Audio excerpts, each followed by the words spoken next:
نوجوان کلمہ گو مسلمان تھا۔ دفتر میں کام کرتا تھا۔ دفتر میں کام کرنے والی ایک امریکن لڑکی سے اس کا تعلق بن گیا اور اس کا محبت کا یہ تعلق اتنا بڑھا کہ اس نے محسوس کیا کہ اب میں اس کے بغیر نہیں رہ سکتا۔ چنانچہ اس نے لڑکی کے والدین کو پیغام بھیجا کہ میں اس سے شادی کرنا چاہتا ہوں۔ اس کے والدین نے کہا کہ ہماری کچھ شرائط ہیں، ہم عیسائی لوگ ہیں، آپ کو اپنا دین چھوڑ کر عیسائی بننا پڑے گا، اپنے والدین سے قطع تعلق کرنا پڑے گا اور اپنے ملک واپس نہیں جا سکتے۔ آپ جس معاشرے میں اور جن لوگوں کے ساتھ آپ رہتے ہیں آپ بالکل بھی ان سے نہیں ملیں گے۔ اگر آپ یہ سب شرائط پوری کر سکتے ہیں تو ہم اپنی بیٹی کی شادی کر دیں گے۔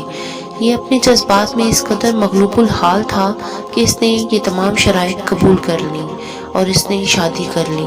مسلمان بڑے پریشان، کبھی کبھی وہ اس کو تلاش کرنے کی کوشش کرتے مگر یہ ان سے ملنے سے بھی گھبراتا، کبھی کہیں کسی کو دیکھ لیتا تو دور سے گزر جاتا۔ لوگ بالآخر تھک گئے۔ کسی نے کہا کہ اس کے دل پر مہر لگ گئی، کسی نے کہا مرتد ہو گیا، کسی نے کہا اس نے جہنم خرید لی، کسی نے کہا کہ اس نے بڑا مہنگا سودا خریدا۔ ہر ایک کی اپنی اپنی باتیں تھیں۔ 3-4 سال اسی حال میں گزر گئے، یہاں تک کہ دوست احباب سب کی یادداشت سے بھی نکلنے لگ گیا، بھولی بسری چیز بنتا چلا گیا۔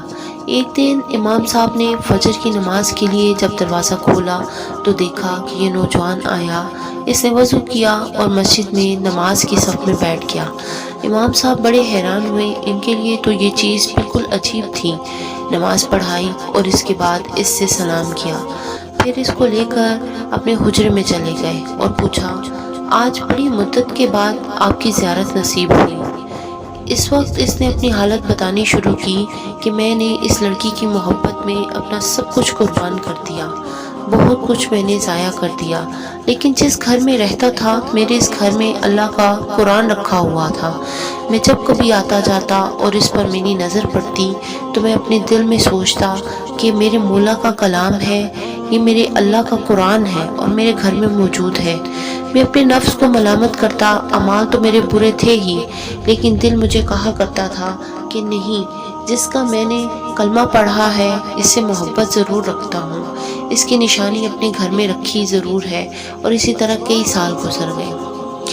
ایک دن میں آیا اور حسب معمول میں نے گزرتے ہوئے اس جگہ پر نظر ڈالی، مجھے قرآن نظر نہ آیا۔ میں نے بیوی سے پوچھا کہ یہاں ایک کتاب ہوا کرتی تھی، وہ کتاب کہاں ہے؟ اس نے کہا غیر ضروری چیزوں کو میں نے پھینک دیا ہے۔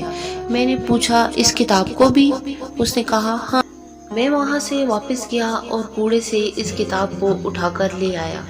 جب لڑکی نے دیکھا کہ یہ بہت زیادہ اس کتاب کا احساس کر رہا ہے تو وہ بھی محسوس کرنے لگی کہ آخر وجہ کیا ہے۔ میں نے کہا کہ بس میں اس کتاب کو رکھنا چاہتا ہوں۔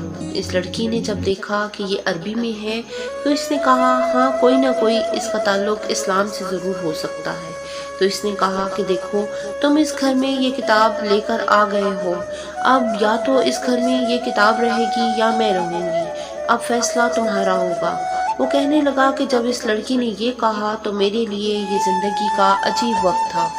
میں نے اپنے دل سے پوچھا کہ تو نے اپنی خواہشات کی تکمیل کے لیے وہ کچھ کر لیا جو تجھے نہیں کرنا چاہیے تھا۔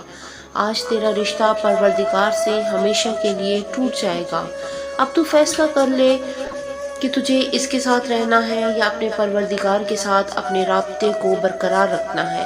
جب میں نے دل میں یہ سوچا تو دل نے یہ آواز دی کہ نہیں، میں اپنے مولا سے کبھی بھی نہیں کٹنا چاہتا۔ میں نے لڑکی کو فوراً طلاق دے دی اور دوبارہ کلمہ پڑھا اور اب میں ہمیشہ کے لیے پکا مسلمان بن چکا ہوں۔ اللہ تعالیٰ میرے ایمان کو سلامت رکھے۔ امید ہے آپ کو یہ ویڈیو پسند آئی ہوگی۔ اس طرح کی مزید ویڈیو دیکھنے کے لیے میرے چینل کو سبسکرائب کیجیے اور بیل آئیکن کو پریس کر دیجیے۔ شکریہ۔